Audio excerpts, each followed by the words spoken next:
ndeba unu afugoni anu video nwa dị n'akụ ebe a biko onye ọgbọ na-amali ihe ọ na-eli na Christmas anụ nwana ihe niile a na-eme na this season nke ndị ọcha na-akpọ ya this season n'oge mgbawa na ụdị oge anụ nwa ya nọ na ịmali ihe ọbụla ị na-eli anya asa achọrọ m kunu na video anụ kunu fọ na ndị Igbo anyị dị alụla na ụfọdụ ndị Igbo anyị kwugo m ya mgbe mbụ na ihe unu na-emix enye ụmụazị mmadụ na ihe unu na-emix enye na mmanya mmadụ na-eji atụ na China ọtụa n'obodo Igbo na atụnụpụtụ na alụa nke unu ya mee gị ọ ya adịghị mma biko enweta video na ka barụ share ka nwanne gị nwa nwanne gị nke esi na-ego mmanya ma nwaanyị weta video anụ nwata ata ma ndị na-ego mmanya n'abalị ma ndị na-ego n'ụtụtụ ma ndị na-aga aṅụcha nkwụ na Shoprite hapụta ha ejebuwe mmanya iwerezie anya mmanya na-ego mmanya ifrọzụ na unu ya aṅụ ọsịta ọsịlụ so biko were ohere were anya okenye ji onye ihe dị na-akpa nyụọ mmanya ị na-ego dị season anụnwa ọ bụkwa na igobo gị ego nyụọ nke ị nwere na ya dị unu nyocha ya ọ bụ na ọ dabara ibuchi ya ebe isi buti ya maka ihe ndị mmadụ na-akụzi kịta bụ akụlụ akụ nweghị ha anaghị eme isi fọ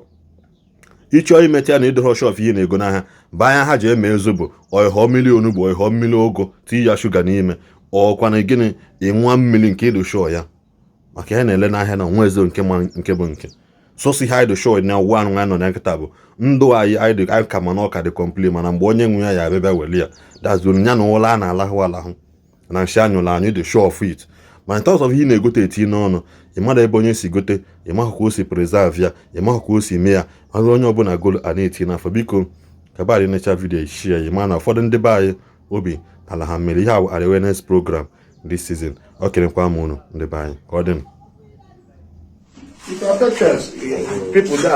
This is what is happening today in area Ezuku market in Aba.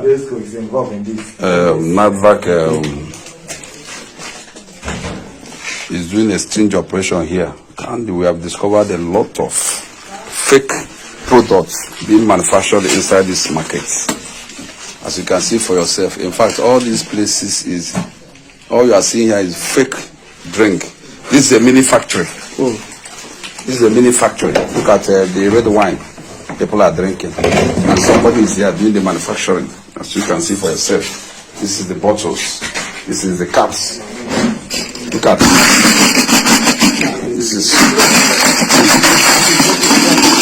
this is what our people are doing because of money. This see finished products. As you can see finished products. This one is another factory. This is another factory. This one is already ready for. This one is ready to for export. For export. Look at. See, and that is why they continue picking bottles from. In fact, should be destroying their bottles.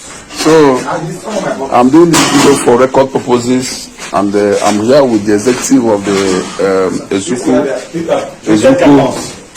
These are the printed cartons. Look at this cousin. I'm here with the leadership. Can you imagine? Hey! Biano Leo. Hey! No wonder eji angota kidney problem na heart failure. Biano leleba na akonku na abao. Hey! Ndi Igbo oke ọchịchọ. Why would you ever know few people of Ndi Igbo na-ebute oke ọchịchọ na-ebute ajọ afa na entire Igbo race. Negodi ka esi na-akụgharị nkwụ na-akụ nkwụ a na-akụ ma ever wine a na-akụ ma Glenfiddich a na-akụ ma 21 years a na-akụ Blue Label onwe mmanya ba na-aga a na-akụ ma Matel. No wonder abịa ịṅụcha nkwụ obi ga na-acha ọkụ ya obi ga na-acha ọkụ dịka onye ṅụrụ onye tara okpoko ọkụ dịka ya ṅụrụ mmiri ọkụ obi ga na-acha ọkụ ihe afọ odogwu bụ odogwu ka ndụ ka na-apụ n'afọ nwantụtara asị na o nwere kidney problem o nwere heart failure o nwere heart this one e nwere nke a e nwere heart burn ọ bụrụ mmanya unu na-akụ unu ji egbu ụmụnne unu everything bụ ego na ihe a na-akụ nkwụ a na-akụ Blue Label a na-akụ ebe wine onye tụzie original ebe wine ịgba mmadụ price do ọ wee chaa all because of ndị na-achọ cheap article.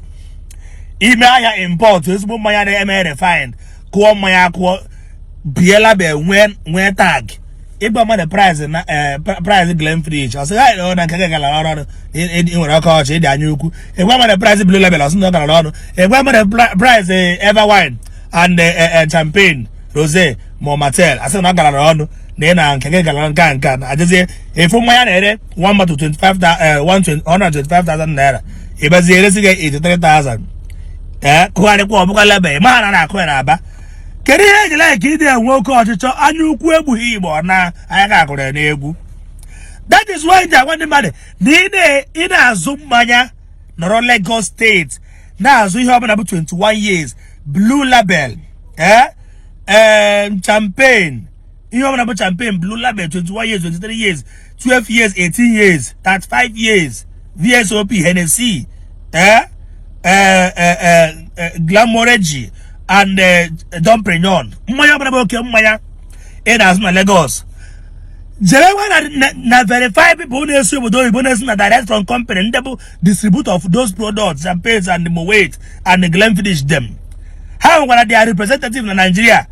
Ọ bụrụ ịbata trade fair bata na Balogu market na Naija 1. Jee chọba onye a na-akpọ jebe na nke Ọsụọfịa na Ọzọbụrụ. Ị gasị na nke Ọsụọfịa na Ọzọbụrụ, ọ bụ na mmanya nke o were na owezughị onye chọrọ gaba na nke Ọgbatụrụ Ili Ichida. The great Ọgbatụrụ Ili Ichida Ọgọchukwu a na-edu Ọgbatụrụ Ili Ogomek Nigeria Limited ọ na nke Madam Blessed. E nwekwara ndị na-ere nkwụ mmadụ na-atọ Madam Blessed bụ ndị bụ verified 21 years Glenfiddich, 21 years ma Blue Label, ma 18 years, 12 years na 35 years na ihe ọbụla bụ champagne, all kinds of federal champagne. Jebe na nke Blessed na nke Madam Blessed ọ na nke Ọgbatụrụ Ili Ichida Ogomek n'ime ahịa na Naija 1.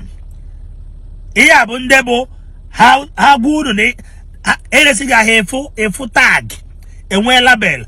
Mmanya ọbụla na-ego na-enweghị company label ya esue company label. Ihe a ga-esue bụ na ha dị short ha na-eresighị original one, so that ọ bụ na ịṅụcha mmanya na na-aṅụṅụ nke efu na nke ha bụ original one direct from the company. Mgbe ọ bụrụ na nke Ogomek Ọgbatụrụ Ili Ichida odogwu ịkara ịka na Naija 1 ọ gasịrị isi onwe gị. Ma ọ bụrụ na nke Ọsụọfịa na Ọzọbụrụ gbara isi onwe gị. Ma ọ bụrụ na nke Madam Blessed ihe a bụ ndị nwe champagne ndị a ndị nwe 21 years of Glenfiddich. Ọ gwụchara aka n'ọnụ isikwe na ọka ihe nọ ndị briji je zụrụ mmanya nke a gbasara gị kama mmanya ọbụla ị na-ebutere mmadụ n'okeshọn ọ bụ na ya ṅụọ mmanya gị nwee test ka kaịkaị onwe onye ọbụla ihe mere nye abịacha okeshọn gị afọ tabe baba afọ sabe ma o develop kidney problem a ga-abịa inwude gị.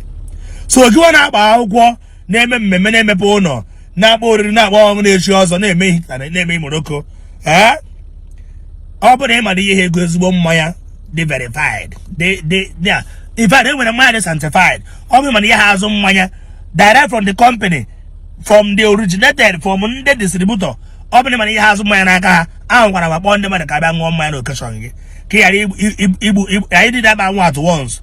Hapụ anyị ka ha rịa arịa wee nwụọ na ihe a na-akụ na-aba na ihe a na-akụ na-aba akụrụ akụ na-aba akụcha eketa onye ọbụla aba kọwa tụtụrụ efu onye na-enweghị shop, onye na-amaghị ụzọ airport, onye na-agbara ha atụ mmanya, onye na-eje eje Spain ma Italy eje ebelata mmanya, onye na-eje eje Germany ebelata mmanya. Ọ pụtazie oburu onye na-adọrọta ahịa ụzọ ruo n'elu because ọ na-akụ fake drink, fake paracetamol, fake fansida, fake nka, fake nka everything niile fake a na-achụ ego. Fia kwa unu werekwu nke mmadụ mara ihe ma tụsa ozi ya.